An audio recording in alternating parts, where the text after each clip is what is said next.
Jinoyatda ba'zi bir o'limlar bor, ularni tasodif deb yopishadi. Ba'zilarini esa suitsid deb yopishadi.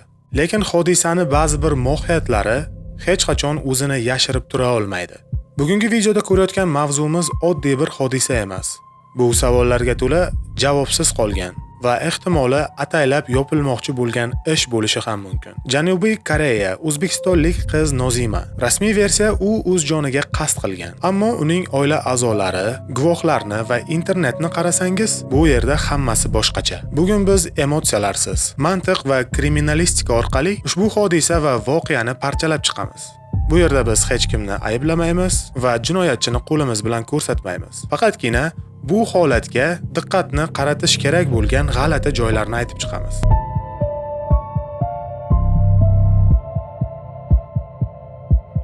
Nozima Janubiy Koreyada yashagan. Oqibatda uni uyda osilgan holatda topishganlar. Janubiy Koreya politsiyasi buni suitsid deb atadi. Lekin keling statistikaga bir qaraylik. Janubiy Koreyadagi mamlakatlarda suitsid bu juda ham oddiy holat va ko'p jihatdan o'zining aholisi yashash tarzi qiyinligidan, shularning ichida Yaponiya, Koreya va Xitoy mamlakatlari ham yoshlar o'rtasida suitsidlik eng yuqori cho'qqiga yetgan bir davrda yashaydi. Ya'ni bu kabi mamlakatlarda bu standart protsedura desak ham bo'ladi. Ya'ni ekspertiza, protokol, ishni yopishga tayyorgarlik. O'zbekiston elchixonasining rasmiy manbalariga ko'ra, hammasi nazorat ostida, rasmiy ma'lumotlarga ishoning. Janubiy Koreya politsiyasi uchun bu ideal ssenariy bir tarafdan. Lekin real hayotda ideal ssenariy bo'lmaydi. Qanday qilib hayotdan xushchaqchaq va o'zining eng gullagan yoshlik chog'ida o'z joniga qasd qilish mumkin? Buning sababi nima bo'lgan? O'z joniga qasd qilish uchun unga nima turtki bo'lgan? Oilasidagi munosabatlari yaxshi bo'lganini onasi ta'kidlagan bo'lsa-da,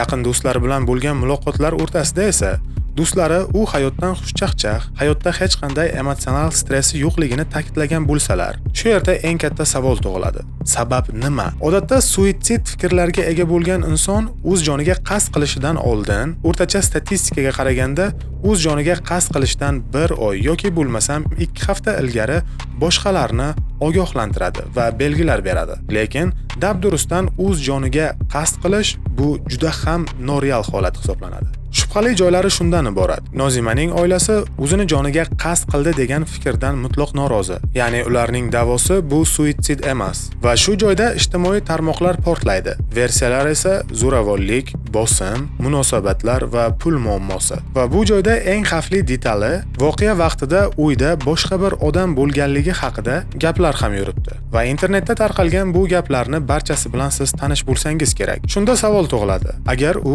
uyda yolg'iz bo'lmagan bo'lsa, bu qanday suitsid bo'lishi mumkin? Yana bir savol. Nega aynan o'sha kun? Va shu yerda hikoya ham boshlanadi. Mustaqil kriminalistlarning tahlili bo'yicha, suitsidda bo'yindagi izlar yuqori qismga qarab V shaklda bo'ladi. Qotillikda esa gorizontal va teng bosimda shakllanadi. Agar bu jarayonda ikkinchi holat bo'lgan bo'lsa, demak bu 100% qotillik bo'ladi. Tanadagi jarohatlar, ya'ni qo'lda kurashish, tirnoq ostidagi DNK va terda tirnalishlar bo'lgan bo'lsa, bu kurash bo'lganini ko'rsatadi. Yana bir narsa bor.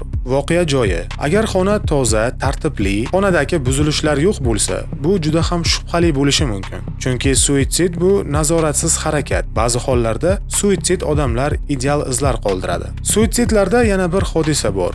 Balandlik va logika. Osilish nuqtasi bo'yinga mosmi? Yordamchi predmetlar bormi, yo'qmi? Agar bu joylarda logika yo'q bo'lsa, demak bu 100% sahnalashtirilgan bo'lishi mumkin. Raqamli izlar ham bu yerda juda ham muhim rolni o'ynaydi. Telefon oxirgi 30 daqiqada qo'ng'iroqlar va SMSlarning to'liq istoriyalari o'chirilganmi, yo'qmi? Shu bilan birga audiolar, digital forensics har birini tiklaydi. Hattoki audio va SMSlarni ham. Va aynan Nozima harakatlangan nuqtalarda geolokatsiya oxirgi 1 soat ichida ishlaganmi, yo'qmi? Va uning geolokatsiyasi atrofida oxirgi marta qaysi telefonlar bo'lgan?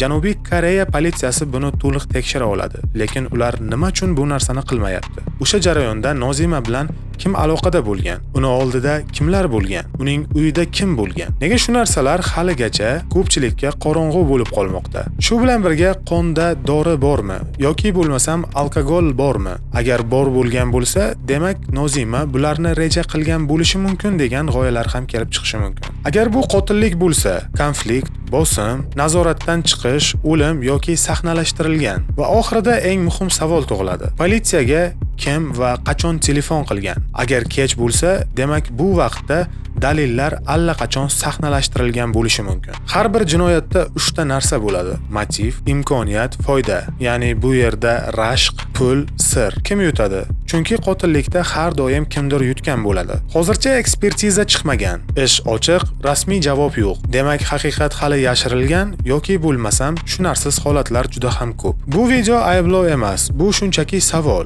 Lekin to'g'ri savollar haqiqatga olib boradi. Va bu joyda siz nima deb o'ylaysiz?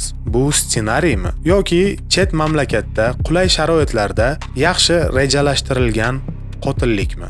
Shu bilan birga kanalga izoh yozing, kanalga obuna bo'ling, videoga like bosing. Chunki ba'zi bir yashirin haqiqatlar ochilishi shart. Salomat bo'ling. Kelgusi videoda ko'rishguncha azizlar.